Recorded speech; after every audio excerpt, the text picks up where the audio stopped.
Today we got some diagnostic work to do. It's my least favorite thing to do. I'd rather just know what's wrong and fix it, as I'm sure we all would. But I mentioned in my last video, I have a cold cylinder. And basically, what I found out is that all of my header tubes, my primaries, about 2 inches from the head, are about 500 degrees after running this truck for about 10 minutes. Number 4 is about 200 degrees. Why, I don't know. Spark plug is clean. I can actually show you that. Just for you. That's a spark plug. No fuel on it. Pretty clean. I don't know. I don't know what's up with it. There's no fuel pooling in the cylinders. I don't know. Valve train checks out okay from my quick little test that I did. So now I'm going to do a compression test. I'm going to swap some plugs, swap some plug wires. My clock's telling me on the hour. There it goes. So yeah, gonna swap some plugs, swap some plug wires, do a compression test, talk to some people, and they said to potentially try a vacuum test, make sure my valves are seating good. Yeah, we're just gonna try whatever today. So follow along, we'll see what happens. So for those of you that haven't done a compression test, it's real simple. Basically take your spark plugs out, put in the tip to this, so that way you can just quick disconnect. Basically you turn your motor over until this needle stops moving. Yeah, it tells you how much pressure you got in your cylinder. Obviously if you're low on compression, it's gonna be a lower number than the rest, so I'm gonna start with my non-problematic cylinder and see where that's at. Then I'll go to my problematic one and see what's up.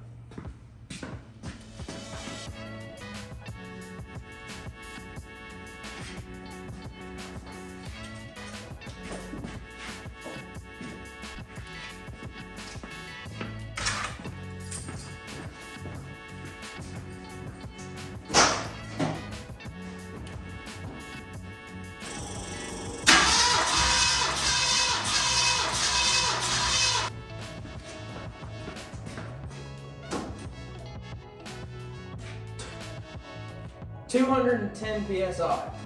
So that cylinder is fine.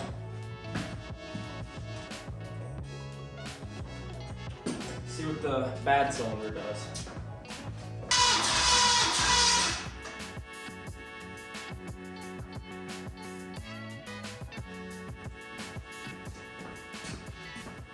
Where it says, okay, all the cylinders are checking out close enough. You know, they're not too far apart. So now I think what I'm going to do is swap plugs and wires and see if the issue follows. See what happens.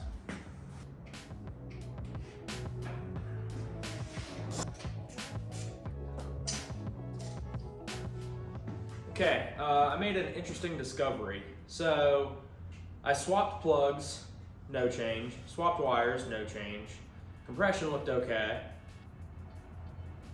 I'm kind of at a loss almost. So I'm like, screw it. Let's try some things. And I start messing with my idle air mixture screws. I know with being on E85 that it helps cool things, right? So I was like, well, let me see if I can adjust these a little bit. And basically what I figured out is the only problem might be my tuning capabilities. The truck has a dual plane on it, so it's kind of hard to guess where things are going to go, where, and that one cylinder might get more fuel than this one and vice versa. So after adjusting my idle air mixture screws a little bit, the temp came up a little bit. I'm not going to say that it's back to normal, but I can say that it's better. It was sitting right around like 190 to 200 constant, and now it was steady right about 270. The cylinder beside it was still about 550, but there was another cylinder that was 350. Like, it's just kind of all over the place, and I'm gonna kind of attribute that to the dual plane. So I don't know. If you guys have any thoughts or you've had an issue like this before, let me know. I'm open to suggestions. Valve train, everything looks good. I'm gonna pull a plug here in a second, make sure there's no fuel pooling in the cylinder. But yeah, I might just be a terrible tuner. that's highly plausible. I don't know, we'll figure it out. But yeah, we'll see what's next. So I know enough about carburetors to be dangerous. With that being said, when I'm talking about the idle air mixture screws, for those of you that don't know, it's these little screws right here. They're on basically each corner of this carburetor, and they're like that on most. This is a Holley style. Obviously it's not Holley brand, it says Brawler. It was a cheaper Jegs carburetor at the time. It is an 850. But yeah, so with these idle air mixture screws, it's exactly what it says. It's your idle air mixture. It's when your vehicle's just sitting there idling, that's where you get your adjustment. Obviously when you hit the throttle, which is right here, you got your squirters and your jets that fuel the actual like RPM range, if you want to say, of the vehicle. But like I said, sitting there at idle, this is where you're going to adjust most of your stuff. So right out of the box with a carburetor, most of the time what you want to do is bottom these out and back them out about 2 to 2.5 turns. That's kind of like your base setting. It should get the vehicle to run and not cause any problems for you. It can fluctuate either way. You might need more, you might need less, but when you screw these out, you're giving the vehicle more fuel. So the closer or the tighter they're in, you're cutting off fuel. The further out they are, the more fuel they're getting. Luckily, I have a AFR gauge in my truck, so I can kind of listen at idle at least what these mixture screws are doing for me as how the truck sounds when it's running, and I actually have the number right there on my dash. And with that, you're looking for anywhere from like 13.5 to 14 is kind of like your average vehicle. I can tell you this truck is really happy right around that 13.0 AFR. This carburetor was actually on my truck for about 2 years, I want to say. It ran with pump gas in it, and it ran with VP Racing C12. It did really well for me, but this past season, I wanted to make the switch to E85 to help keep the engine cooler, and also it's cheaper. That VP Racing C12, that is it's about $130 for 5 gallons, and that's just expensive, especially in this economy. But yeah, E85 was just a smarter move for me with all the benefits. Sure, there's a little bit more maintenance with it, and you got to keep up on it a little bit more, but I don't have a problem doing that, especially when I'm spending about $2.30 a gallon opposed to $25 a gallon. So yeah, this thing was good, but what I got's a little bit better. This is my current carburetor. It's an ATM 950/85 carburetor. I pretty much put this carburetor on right out of the box. Took it to Cincy Street nights, and that's when I noticed that I didn't have enough fuel to keep up with the demand of the E85. Used about 30% more fuel than regular gas or even race gas.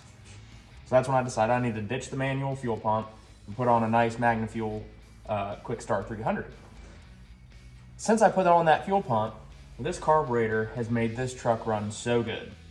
It's about 20 degrees cooler, not to mention it's cheaper to run, which I'm happy with, because this truck was going in a direction where I pretty much never drove it on the street, and I only drove it on the track. And I wanted to do something about that. So I did.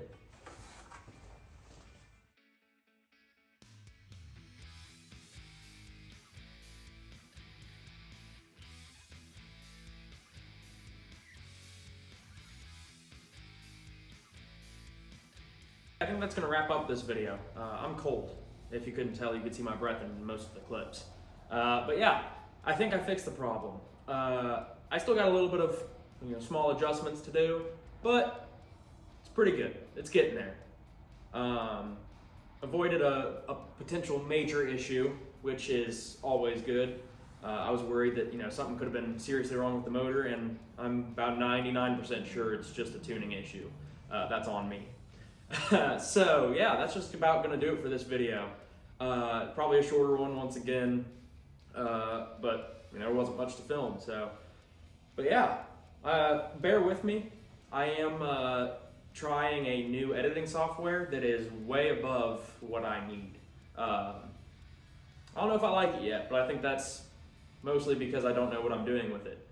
But it gives me more options, and we'll see how it works. But yeah, I'm slowly figuring it out. I can't complain too much. But yeah, thanks for watching. If you liked it, like the video, duh. If you want to see more, subscribe. So, anyways, y'all have a good one. Thanks for watching.